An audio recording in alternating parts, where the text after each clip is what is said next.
I am not too sure I like being called a sheep in today's scriptures.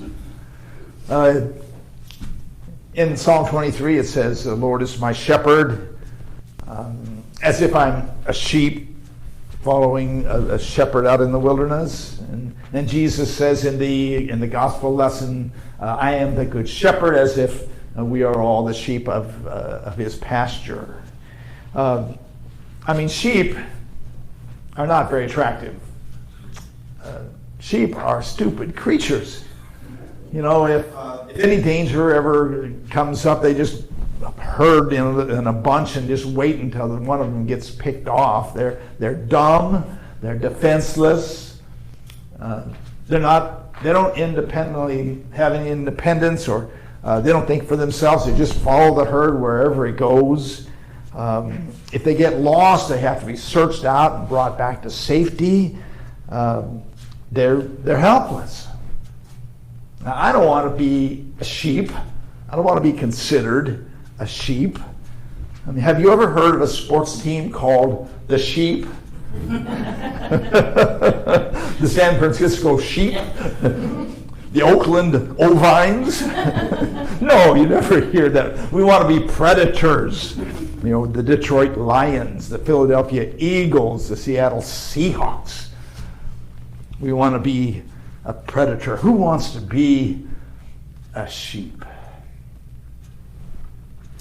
And yet the Bible treats human beings like sheep. The Lord is my shepherd, I shall not want. He makes me lie down in green pastures. He leads me beside the still waters. I have to admit that I like the idea of having a shepherd. If I'm a sheep, I can trust the shepherd. When I'm tired, he makes me lie down in green pastures. I can rest and I can feed wherever I want, whenever I want. And he leads me beside the still water. It's safe. It's peaceful. I have all the water I need to drink.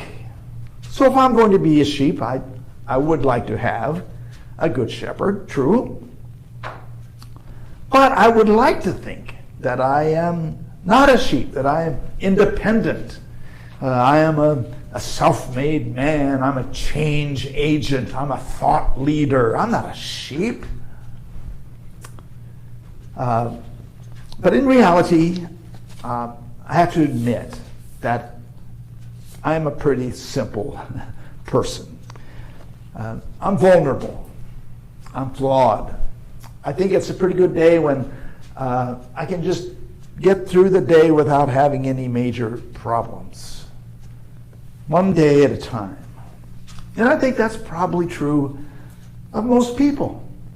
We may be extremely gifted and talented in what we do. We may be standouts in one area or another. But even gifted people have their vulnerabilities. We all have weak areas. The star quarterback comes home after winning the Super Bowl, and his 8-year-old daughter says, "Daddy, why aren't you ever home? I don't care if you win the Super Bowl." In the field, he's a champion, but at home, he's vulnerable.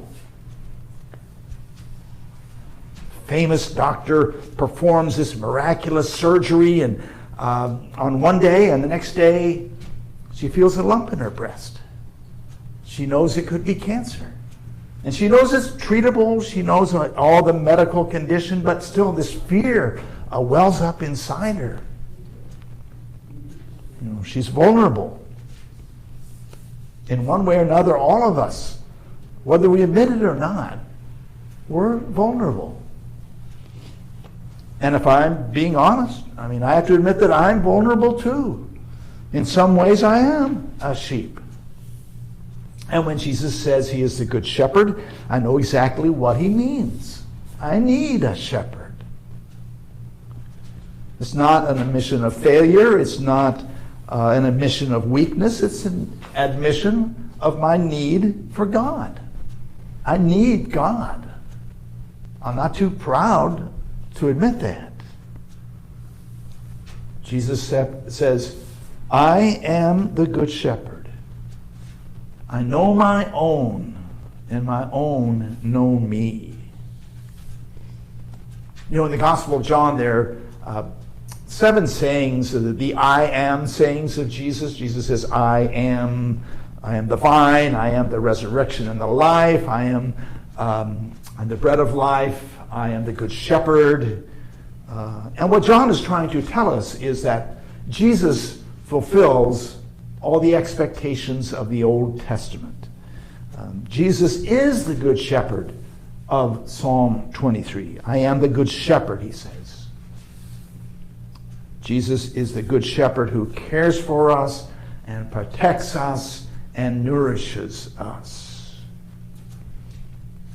Some people might say, I have no need of God. I have no need of a shepherd, and they will bravely face whatever comes, whatever the universe throws at them right now.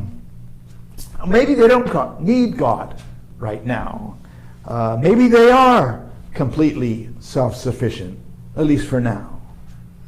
But I suspect even they need a shepherd, although they don't admit it.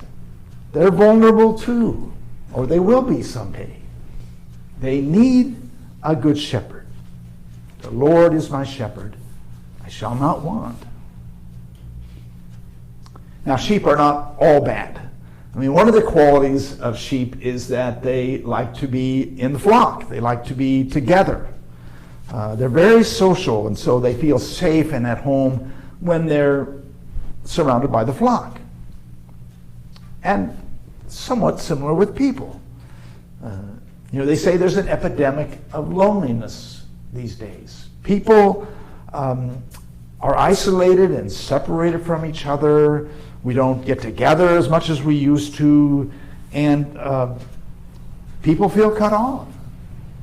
A few years ago, I got a call from one of my former parishioners named Marion. I hadn't talked with her for probably 15 or more years, and she called me up and she said, Father Bill, I just feel so disconnected. And we moved to North Carolina and got a nice house, but our neighbors are too busy to have anything to do with us. Our kids are grown and gone, and we tried the local Episcopal church, but it wasn't very welcoming. We didn't feel at home there, and we just feel disconnected. And I feel disconnected from God too. I can't seem to pray like I used to be able to, and I just feel separated. What should I do? I think there's a lot of people like Marion that feel that way. They're not part of a flock. They have no shepherd. The prophet Isaiah said, all we like sheep have gone astray. We have all turned to our own way. When sheep in the fields go astray, they get disoriented, they get anxious, they get frightened, they sort of lose their mind when they're by themselves. And it's kind of the same with us. We need to be part of a flock. Human beings are social animals, and we need to be able to say, the Lord is my shepherd. I shall not want. We need to be with the flock. It grounds us. It makes us feel secure. It gives us an identity. We know who we are. When I was a little kid in 3rd grade, our class got to go on a train ride to Newton, Kansas, from Wichita, Kansas, about 20 miles. And it was a big deal for us kids because a lot of us had never been on a train before. And I remember the teachers and the chaperones telling us before we got to the train how we were supposed to stick together and don't get lost, because when the train comes back to Wichita and you're not on it, you're going to be left behind. So I was very conscientious and tried to stick with each other. We brought a sack lunch, and so we went into the park there in Newton, and we were playing, and then it came time to go to get back on the train. And we got ready to go, and where's Ricky? Nobody can find Ricky. Well, Ricky has wandered off somewhere in the park, and he's nowhere to be found. And we had to get on the train without Ricky. And one of the teachers had to stay behind, of course, find Ricky and put him on the next train back home. But I still remember the feeling of fear and concern and worry about not making it back to the train. You know, we need to be part of the flock, and we need to have a shepherd. Maybe it's not so bad to be called a sheep. Psalm 95 puts it this way: "Come, let us bow down and kneel before the Lord our Maker, for he is our God, and we are the people of his pasture and the sheep of his hand. Oh, that today you would hearken to his voice."